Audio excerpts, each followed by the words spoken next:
So do bees have a nose like we think of a nose? Is it?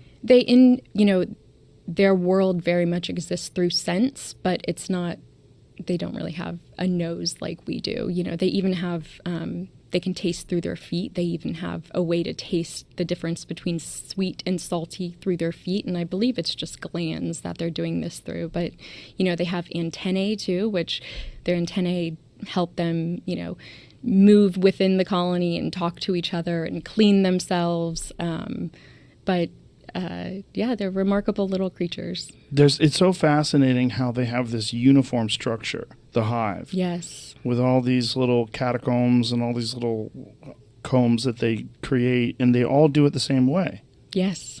Like, how do they know how to do it? Do we have an understanding of how they teach each other, or is it innate in their genetics? Well, the comb building is a really interesting process because we see it as hexagonal comb, right? We see little hexagons within the hive, but they actually start off building it as circles. So the weight of the hive will bring it down, and the way that they build the comb is actually up at an angle so that the honey doesn't seep out. It's remarkable what they have figured out how to do as a species, how to engineer this perfect building and do it out of beeswax, out of something that their body produces naturally. I mean, I can think of no better example that nature's given us for a sustainable creature that can build its home out of, something that comes off of its body and just live with what's around them, and then always leave the world better than they found it. They're amazing. It is very fascinating. But do we have any sort of studies on what is the process that's going on within them that allows them to know when it's time to create these combs? And I don't know if it's when it's time to create the combs. I mean, they start creating a comb as soon as they find a cavity to build in. Most of the comb building takes place within the first 40 days. The bees will build the majority of their hives. So I don't know for sure, but I would say it's just a natural instinct. When they find a place to live, they need safety and they need a place to bring up their young. The queen lays eggs in the comb. It's not just storing honey and food.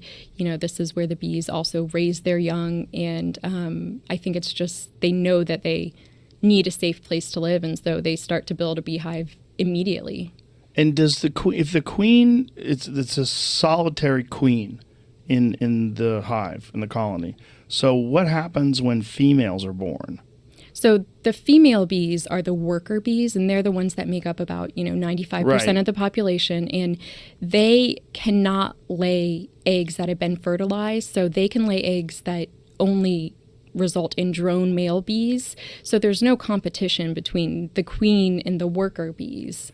I mean, the queen has one job. That's to lay eggs for the colony. She is essentially the female reproductive organ of this greater being that is the superorganism of a bee colony. So when the worker bees are born, they're the ones doing all the work for the hive, the other female bees besides the queen bee. So does the queen, when the worker bees are born, and you said they lay eggs and they can only make males? They don't lay eggs. They don't lay eggs. So they can, and on occasion they will if a colony is queenless, but it doesn't mean the colony can continue. So without a queen, a colony can't continue. So as a last resort is the only time you will see female worker bees laying eggs in a colony.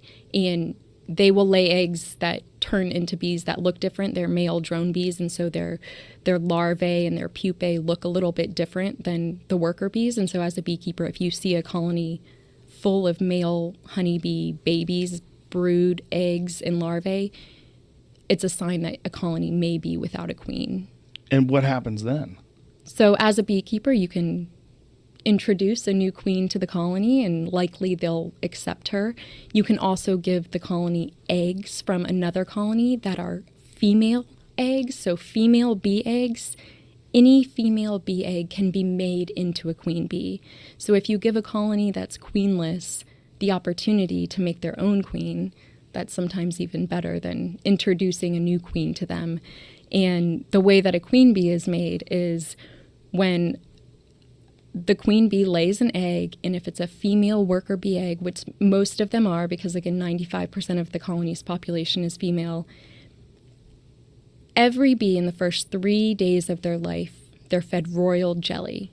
And then they're switched to a diet of pollen and a little bit of nectar. But if a baby bee is fed royal jelly through the duration of its development, it turns into a queen bee. But a regular worker bee cannot give birth or cannot lay an egg that would be a queen bee or Correct. even a female bee. Correct. So where does that female bee come from? Only from a queen? Yes. So a queen can only give birth to a queen.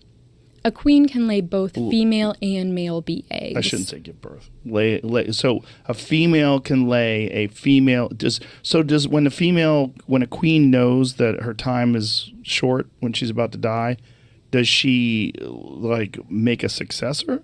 Well, it's not always the queen that knows, and it's more the colony that's making the decision. So we often think of, a colony of bees being a monarchy where the queen is in charge and making all of the decisions, but that's not the case at all. It's the colony making the decisions. So it's all the worker bees. It's the collective of female worker bees making that decision.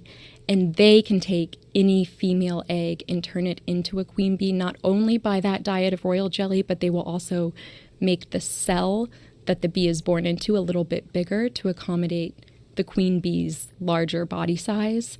So it's actually the group of female worker bees that's making that decision. And the queen bee doesn't always know when she's in her final days. It's the colony that would know. Her pheromones would get weaker, and they would prepare for having a new queen, and sometimes even have a new queen develop while their old queen is still alive. And in the case that you have a colony with an older queen who is failing and a new queen who just emerged from a cell, the queens will fight to the death. Oh, gee. And the best queen wins. And that's what happened. That's what needs to happen for the life of the bee colony. Wow, they fight to the death. What a ruthless world. They have figured it out, though, how to do this and how to live in these giant societies. And, it all works. And it's remarkable.